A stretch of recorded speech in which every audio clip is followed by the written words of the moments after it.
अगर आपकी गाड़ी का रिमोट की काम नहीं कर रही, चाहे इसके ऊपर लाइट ब्लिंक ऑन ऑफ हो रही हो, लेकिन ये वर्किंग में ना हो, तो हम इस वीडियो में आपको एक तो इसको चलाने का तरीका बताएंगे और साथ ये भी बताएंगे कि आपने इसमें खराबी की सूरत में इसको किस तरह से रिपेयर करवाना है।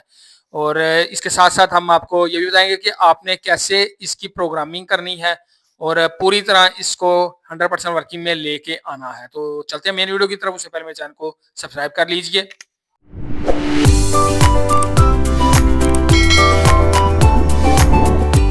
अस्सलाम वालेकुम and welcome to my channel. तो गाइस, ये हमारे पास है गाड़ी और इसका रिमोट की काम नहीं कर रही। तो आपको मैं दिखाता हूँ, ये चला के भी ये देखें। इसका लॉक अनलॉक वाला बटन मैं प्रेस करता हूँ, लेकिन ये बिल्कुल भी वर्क नहीं कर रहा।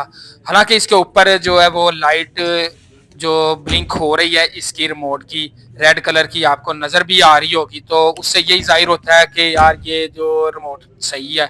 लेकिन फिर भी ऐसा मसला होता, तो यही मसला आज हमने हल करना है कि आपका रिमोट चाहे चल रहा हो लेकिन वो काम ना कर रहा हो तो क्यों नहीं काम करता। ये देख सकते हैं आप, इसका मैं लॉक कर रहा हूँ दोबारा दोबारा लॉक वाले बटन पे, लेकिन ये लॉक नहीं हो रहा, हरगिज लॉक नहीं हो रहा।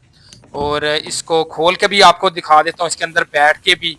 और उसके बाद जैसे दरवाज़ा मैं बंद कर रहा हूँ और फिर मैं इसको अनलॉक कर रहा हूँ या लॉक कर रहा हूँ, तो ये बिल्कुल भी किसी तरह भी ये जो रिस्पॉन्ड नहीं कर रही।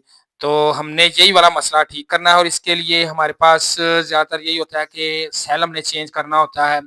और दूसरा ये मसला होता है कि प्रोग्रामिंग दोबारा करनी होती है। वो किसी भी गाड़ी की आपकी मैनुअल में मिल जाती है या मुख्तलिफ ग्रुप्स में जो बने होते हैं गाड़ियों के मसाइल के मुतालिक, उनमें से आपको ये मिल जाता होता है। तो सबसे पहले हम आपको ये खोल के दिखाते हैं कि चाबी के अंदर तो कोई मसला नहीं है, उसको आपने पहले देखना है। तो चाबी को जैसे हमने खोला है, इसके अंदर ये एसेसरी नज़र आ रही होगी आपको, छोटा-सा इसके अंदर बोर्ड होता है इसका, और जिसके अंदर इसके बटन का कनेक्शन होता है, जो कनेक्शन मतलब ये बटन के ऊपर कवर होता है। और ये कवर को हम खोलेंगे और इसके अंदर से आपको ये नज़र आ जाएगा इसका जो सर्किट बोर्ड जो होगा छोटा-सा, और इसके पीछे वाली साइड पे सेल लगा होता है। तो उसको भी हम बाहर निकालते हैं। और उससे पहले ये देखिए, मैं आपको दिखाता हूँ कि इसके आपने पहले देख लेने हैं कि ये जो जो इसके टांके लगे होते हैं, इनमें तो कोई मसला तो नहीं आ रहा, मतलब वो ढीले अगर हुए हों या वो उतरे हों, उखड़े हुए हों, तो वो देख लेते हैं हम। जैसे कि ये है हमारे पास, और इसका थोड़ा ज़ूम करके दिखाता हूँ, ये देखें, थोड़ा-सा इसका टाँका जो है वो ढीला-सा ही लग रहा है। और आपको नज़र आ भी रहा होगा, ये देखिए मैं ऊपर से थोड़ा दबाऊँगा ना जब ये देखें ये, तो यही मसला इसमें लग रहा है। तो इसकी हम थोड़ी-सी सोल्डरिंग कर लेंगे, इसकी अंदर वाली साइड पे भी इसका जो है ये पॉइंट्स इसको भी सोल्डरिंग करेंगे। और इसको ऊपर वाली साइड से यानी जो अंदर वाली साइड जो है इसकी पहले कर लेंगे हम सोल्डरिंग। और ये देख सकते हैं आपने इस तरह से, अगर ये ढीला होगा तो हल्का-सा आपने टाँका लगा लेना या किसी रिमोट की वाले के पास चले जाना है या किसी और भी स्पेयर पार्ट्स का जो काम करता है इलेक्ट्रॉनिक्स का, उससे आपने ये लगवा लेने हैं टाँके। इस तरह से अगर मसला हो, ये ज़्यादातर इसी तरह ही होता है कि जब हम चाबी एक-दूसरे की तरफ फेंकते हैं या हमारी चाबी गिर जाती होती है, या अमूमन ये होता है कि पहली मंजिल से नीचे वाली साइड पे किसी को पकड़ा रहे हों चाबी, यानी उसकी तरफ फेंकते हैं, तो ऐसा मसला आ जाता है। दूसरा आपने ये काम करना है कि आपने इस तरह से सैंड पेपर ले लेना है और इसके बटनों के ऊपर आपको हल्की-हल्की कार्बन जो अगर नज़र आ रही हो तो आपने इस तरह से उतार लेनी है। इस केस में भी हमें हल्की-हल्की नज़र आ रही थी, तो हमने उसको भी साफ कर लिया। ये देखें, ज़ूम करके दिखा रहा हूँ आपको, तो ये बिल्कुल से ये साफ इसके बटन हो गए हुए हैं।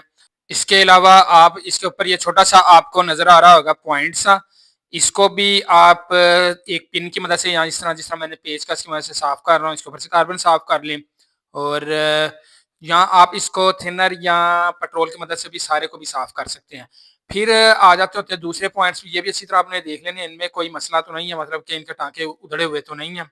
और इसका मेन जो होता है आईसी या ये जंपर सा जो लगा होता है, इसमें भी बाज़ को मसला होता है, ये भी जल जाता होता है। जैसे कि एक और बोर्ड का ये दिखा रहा हूँ, ये जला हुआ है, ये भी रिपेयर आप कर सकते होते हैं या करवा सकते होते हैं किसी भी टीवीओं वालों से या जो इलेक्ट्रॉनिक्स का काम करते हैं। तो इस सूरत में ये सारा बिल्कुल ओके है, परफेक्ट है।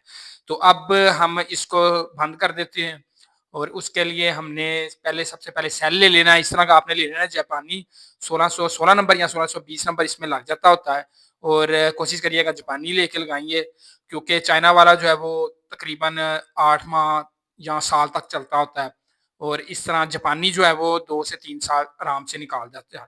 और फिर हम इसके अंदर इसका ये कवर के अंदर बंद करके अच्छी तरह से और चाबी के अंदर रख देंगे, ऊपर से चाबी का कवर लगा देंगे और इसके ऊपर इसका की चेन जो है फिक्स कर देंगे। फिर हम इसकी करेंगे प्रोग्रामिंग। प्रोग्रामिंग के लिए यही है कि आपको जो भी गाड़ी है उसकी आपको बुकलेट के अंदर ही प्रोग्रामिंग होती है। तो आप उधर से ले सकते हैं या मुख्तलिफ ग्रुपों में, जैसे मैंने आपको पहले बताया, उधर से जाकर भी आप किसी से ले सकते हैं। ये हमारे पास प्रोग्रामिंग आ गई है।